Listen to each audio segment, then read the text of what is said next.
Olá, meu nome é Eressa Rios, sou arte educadora e nos vídeos anteriores que eu postei aqui no canal para vocês, eu trouxe e falei um pouco de alguns artistas e o que eles estão produzindo nesse tempo de pandemia, o que a arte tem produzido em tempos de pandemia.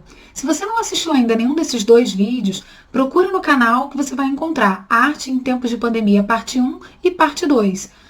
Todo mundo sabe que a gente está vivendo um momento muito diferenciado, um momento delicado, em que desde março passamos a viver no Brasil uma situação que a gente nunca imaginou e que a gente não estava preparado para vivenciar, pelo menos não no nosso país. Um vírus que começou a se espalhar e contaminar diversas pessoas pelo mundo chegou até aqui. E por conta dele, o coronavírus, de repente tudo fechou. Trabalhos, empresas pararam. Muitas pessoas estão trabalhando de dentro das suas casas. Nossas escolas e universidades também fecharam. Teatros, cinemas, espaços culturais, tudo parou.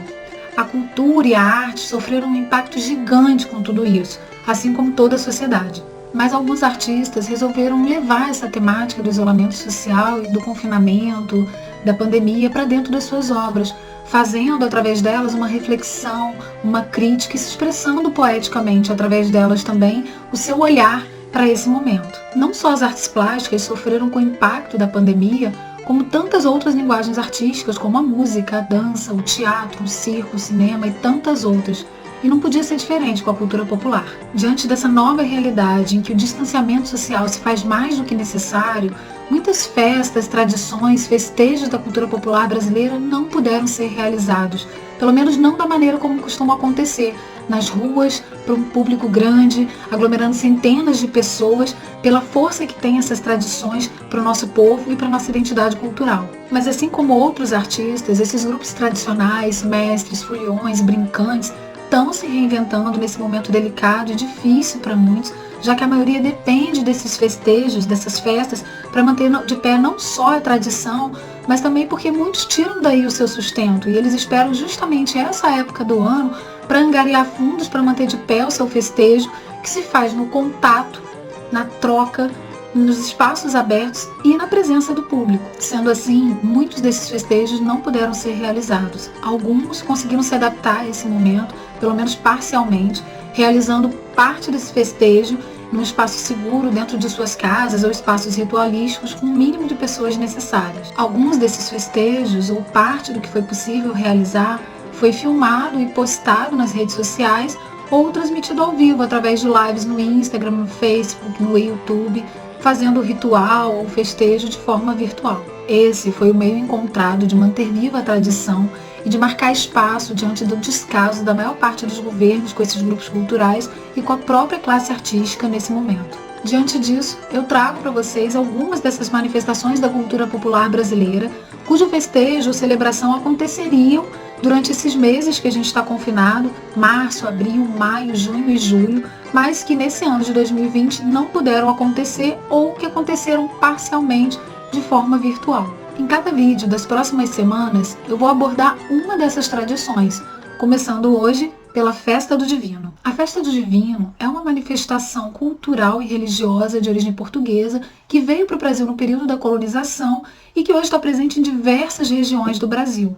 Dentro da sua estrutura básica, a gente encontra a Folia do Divino, a coroação do imperador e do Império do Divino, o levantamento do mastro, a cavalhada, que acontece em alguns estados, que é uma batalha a cavalo que representa a guerra entre os cristãos e os mouros lá em Portugal, entre outros elementos que compõem o ritual. A sua estrutura pode variar de acordo com a cidade ou com o estado em que ocorre, podendo incluir outros folguedos populares e outros elementos, como acontece, por exemplo, no Maranhão, em que a gente tem a presença das caixeiras do Divino, que são mulheres que tocam caixa durante o festejo. Um outro exemplo é a Festa do Divino de Pirinópolis, em Goiás, onde a gente tem a participação de mascarados ou caretos, como vocês estão vendo na imagem, e também a Festa do Divino de Paraty, no Rio de Janeiro, onde a gente tem a participação de congadas e moçambiques, como vocês podem ver aí. A Festa do Divino é uma das tradições mais antigas e mais difundidas do catolicismo popular brasileiro.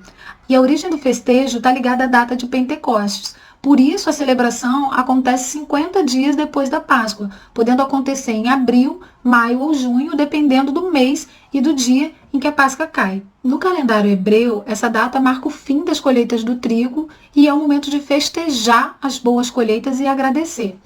Já no calendário cristão, essa data seria o dia em que o Espírito Santo teria se manifestado nos apóstolos e, a partir de então, eles passariam a pregar as palavras divinas em diversas línguas. Em Portugal, a festa do Divino acontece desde o século XIV. Conta-se que a rainha Dona Isabel decretou que toda vez que houvesse o festejo, que um menino fosse coroado rei, que alimentos fossem distribuídos entre os mais pobres e que presos fossem soltos nesse dia. Tudo isso porque acreditava-se na presença do Divino Espírito Santo e num momento de mais abundância e prosperidade a partir da celebração do festejo. Como eu disse, a tradição do divino foi trazida para o Brasil pelos portugueses, mas aqui ela adquiriu características próprias, misturando elementos sagrados e profanos ao longo do festejo. A cada ano, um novo imperador e uma nova corte são coroados, sendo essas pessoas escolhidas entre os membros da comunidade que participam do festejo.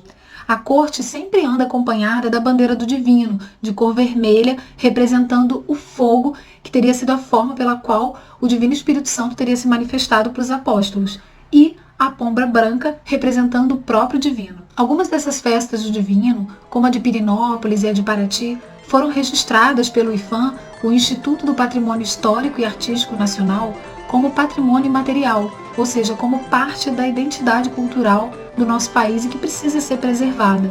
Mas, infelizmente, esse ano, essas festas não puderam acontecer como aconteceriam normalmente, e elas tiveram que se reinventar, como aconteceu no caso da Festa do Divino de Paraty, que aconteceu de forma online, ou seja, de forma virtual, e aí só pôde acontecer a parte litúrgica da festa, ou seja, tudo aquilo que acontece dentro da igreja. E essa parte foi transmitida pelo YouTube. Como vocês podem ver, todos nós estamos tendo que nos reinventar, inclusive a nossa cultura popular.